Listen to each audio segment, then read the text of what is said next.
Dahil nga ngayon ay Sabado, andito ulit kami ngayon sa aming munting taniman. Medyo nalinis na siya ng bahagya at nalagyan na siya ng bakod.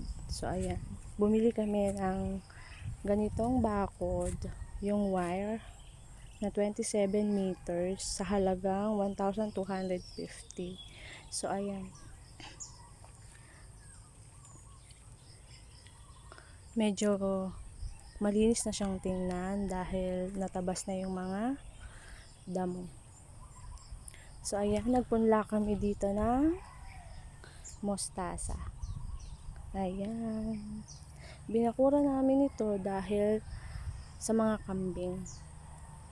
Iniiwasan namin makapasok dito yung mga kambing na pagala, kaya sinecure namin na hindi ito mapapasukan. So ayan,